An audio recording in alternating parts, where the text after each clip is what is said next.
This video is all about earning points from credit and debit cards. Yeah, that's right, you can earn points from debit cards. Not many of them, but I did find an exception, so you want to stay tuned for that.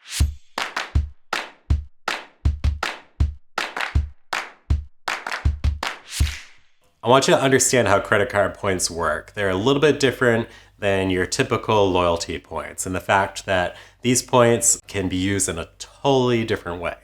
You can do many different things with these points, and I'm going to tell you not to do most of them. For example, let's talk about American Express membership rewards points.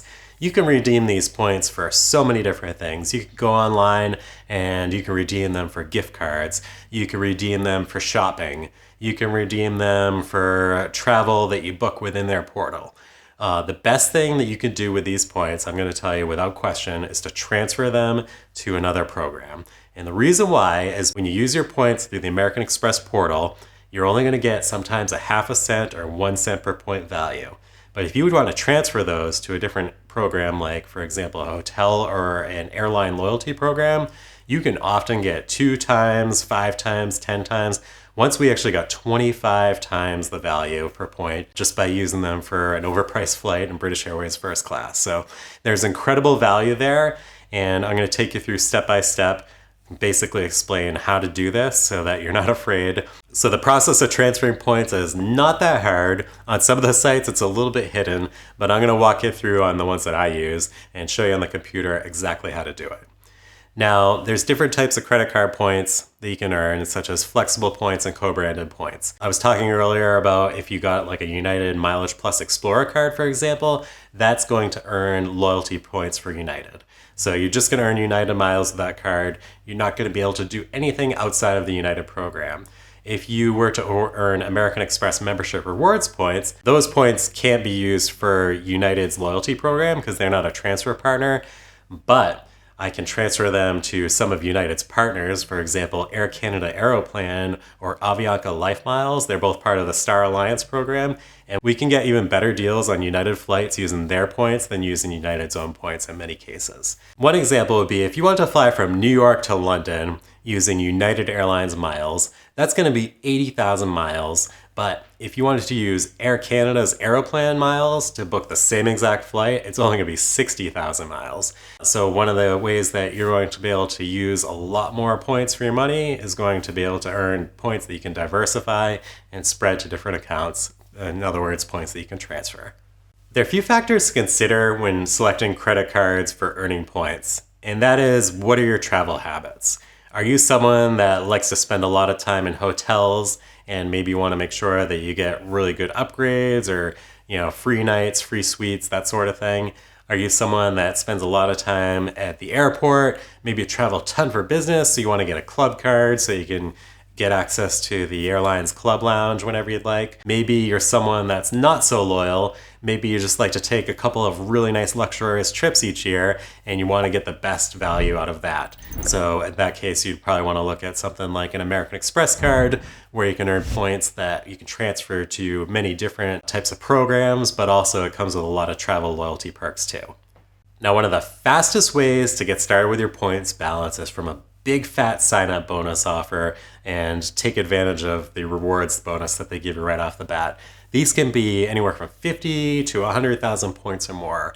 And if you want to learn more about the cards that I use, you can actually head over to LoveThosePoints.com/cards, and I go through basically the favorite cards in my wallet for both business and personal use. I talk about some of the different benefits they have. And one of the best ways that you can support me is by using my referral links to take advantage of those sign-up bonuses.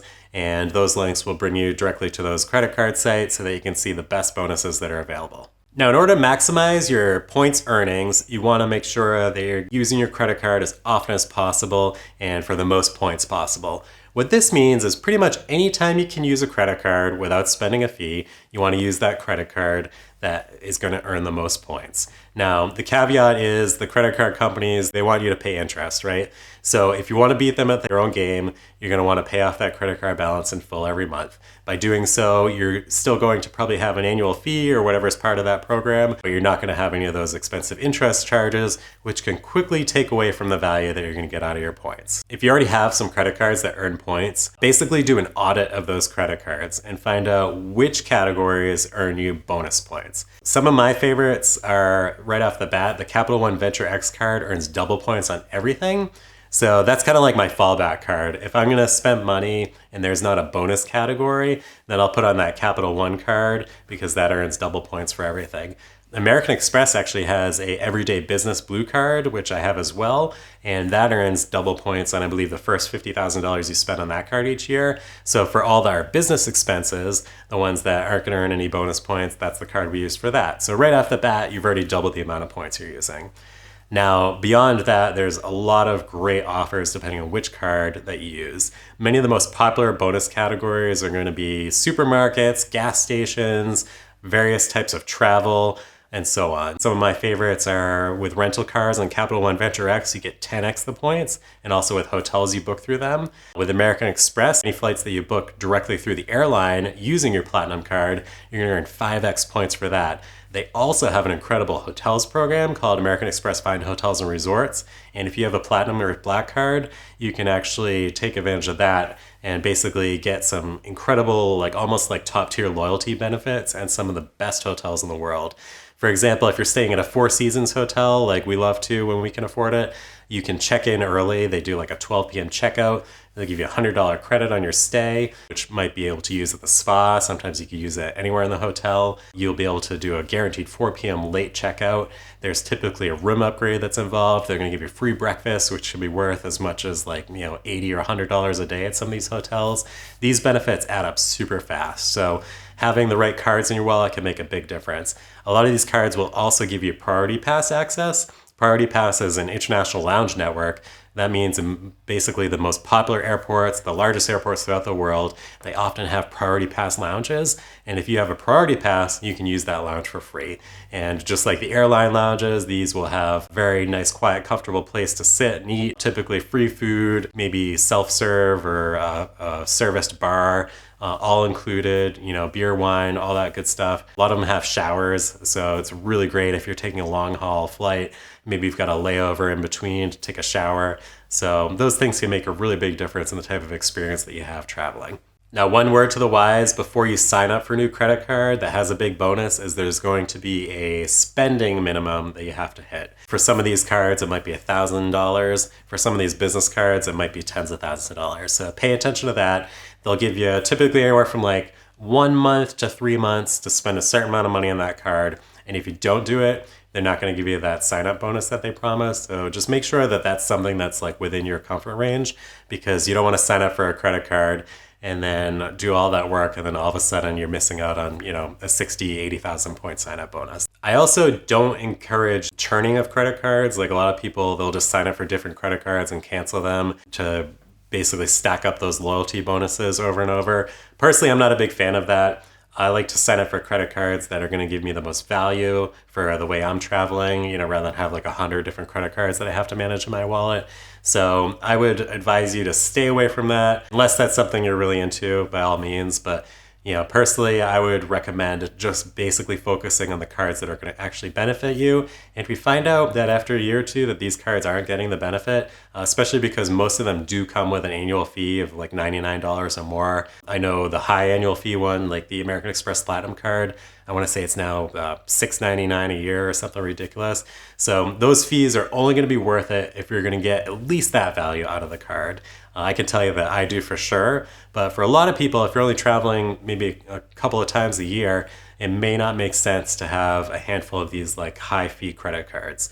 Maybe focus on some of the lower fee cards that are going to give you more benefits that you're going to use, and at least pay enough to cover the fee for the card. Now, in addition to some of the benefits that I mentioned earlier, you're going to find that a lot of credit cards come with additional benefits. There might be some sort of travel protection. I will say word to the wise, that's going to be different than travel insurance. So you definitely want to make sure you have some type of health coverage when you're traveling. Amanda and I learned that the hard way when she tore her ACL and skiing in Whistler, Canada. That was a very expensive few hours in the ER, and American Express travel protection is not going to help you out there. What they will do is if your trip is delayed for some reason and you incurred extra expenses there, they'll help you out with that. So you might be able to get extra expenses because maybe you had a flight canceled, or maybe because of like weather issues, you had to stay in a hotel a couple extra nights. Those things are where that trip interruption insurance can be really helpful. I also mentioned some of the lounge access. American Express and Capital One each have their own lounges now. I think Chase does too. They've got exclusive spaces with American Express that's known as their Centurion Lounge. So if you've got like a Platinum or a Centurion Black Card,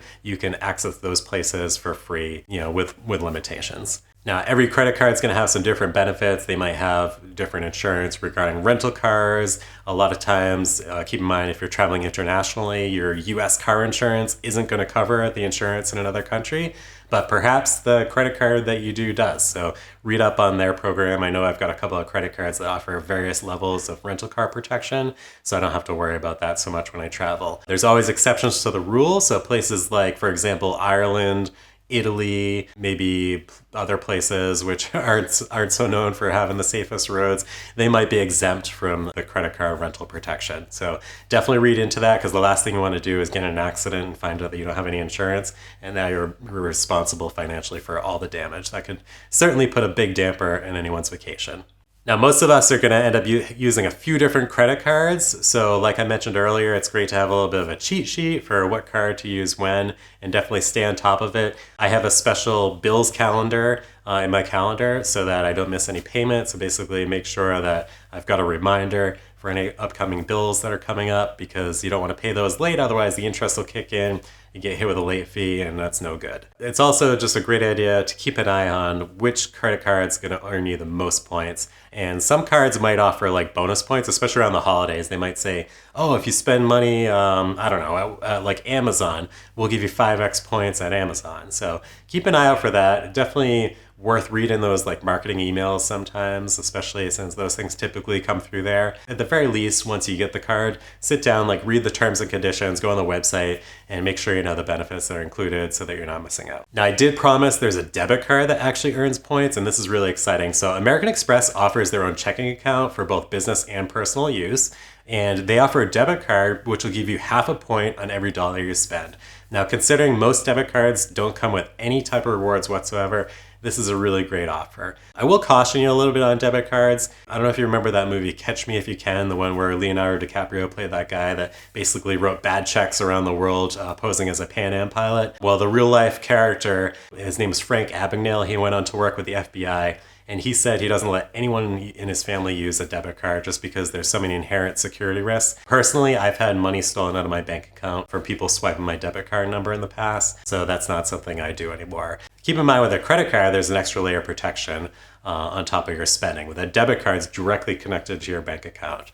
So the minute that the thieves have that debit card number, they're going to suck that money right out of your account, and you're going to have to fight for it to come back. So it's a lot easier to fight that battle with a credit card, but I'm not telling you what to do. You do you. I hope that gave you a lot of extra insight into what you could do to earn a lot more points from everyday spending using credit and debit cards.